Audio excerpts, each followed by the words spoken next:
السلام علیکم مینوالو، یو ځل بیا په خپل پروګرام کې ما سره بیا خپل ملګري خپل مینوال ثاقب ورور راسره خوا کې ناست دی او عمر ورور راسره ناست دی. پروګرام به دې دواړو ورونو ته بلکې عمر ته به هم ډالۍ کړم. اجازت دی وایي دا چې په دام پسې د دام نوځي، دا چې په دام پسې د دام نوځي پښتانه څه د ډېر ناکام نوځي.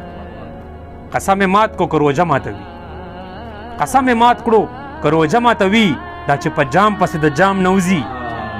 مونږ د ګلونو کر په خوا پرېښی دی. ډېره مننه جي. مونږ د ګلونو کر په خوا پرېښی دی، ازغي د خپله د اندام نوځي. لیونی پوی دی په جنت او دوزخ، لیونی پوی دی په جنت او دوزخ، په مونځ کې مخکې د امام نوځي. او ته خپلې سپینې لیچې پټې ساته، ته خپلې سپینې لیچې بریال صاحب تاسو سره ډالۍ وي، ته خپلې سپینې لیچې پټې ساته، شیخ په حرم کې د احرام نوځي. او د ډېره مننه جي. ته خپلې سپینې لیچې پټې ساته، شیخ په حرم کې د احرام نوځي. د ازادۍ د ارادې کمی دی، زنځیر به خپله د غلام نوځي. او داسې زړه نه په ارمان ووتم لکه سړی چې د اسلام نوځي. او ډېره مننه.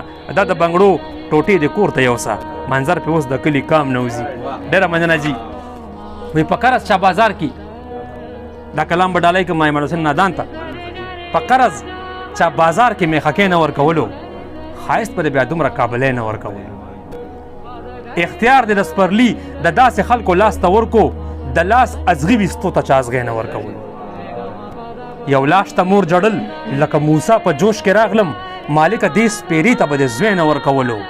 دا پوزه دا غوږونه به دې نه ورکولو خدایه، دا پوزه دا غوږونه به دې نه ورکول خدایه، چې داسې ښاپېرۍ ته د کالی نه ورکولو.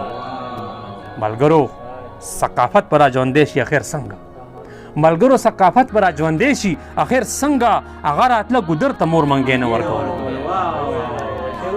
ملګرو ډېره مننه جي. ملګرو ثقافت به را ژوندی شي اخر څنګه، هغه راتله ګودر ته مور منګی نه ورکولو.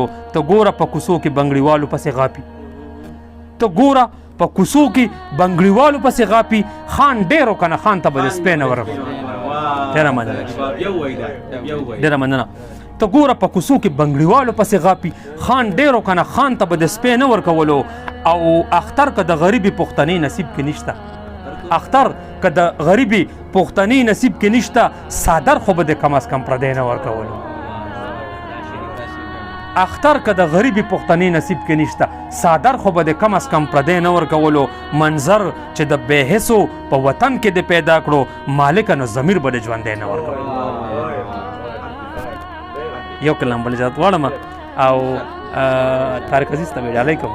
طارق عزیز وروره وایي په ما او تا حرام دي خپله کیني ځان خمار کی، په ما او تا حرام دي خپله کیني ځان خمار کی، بیا وخیجي منبر ته د مزغونه مې اوزګار کی.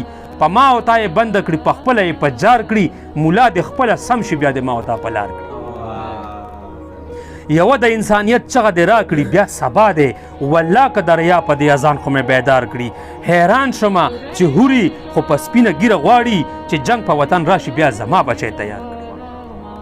نه خوا کې میخانه شته نه صنم چرته تیریږي، که ځان څوک ګناهګار کړي نو په څه به ګناهګار کړي. د عقل خزانه دې په پوهانو کې تقسیم کړي، د مینې په خود سره لیونو کې مې دې شمار کړي. وطنه په نظر خو دې اوس دومره نه یریږم، څو کسه شته زما سپېره بچي به در نظار کړي. مودې وشوې باران زمونږ په شاړو غرونو نشته، اعلان کول پکار دی چې یتیم دې څوک ازار کړي. مننه جي. او آخري شعر په سترګه کې مې کاڼې کاڼې مه کېږه انسان شه، په سترګه کې مې کاڼې کاڼې مه کېږه انسان شه، منظر به د جانانه ګني اوس پروردګار کړي. په سترګه کې مې کاڼې کاڼې مه کېږه انسان شه، منظر به د جانانه ګني اوس پروردګار کړي. ډېره مننه جي، ډېره مهرباني. تر بل پروګرام اجازت غواړم.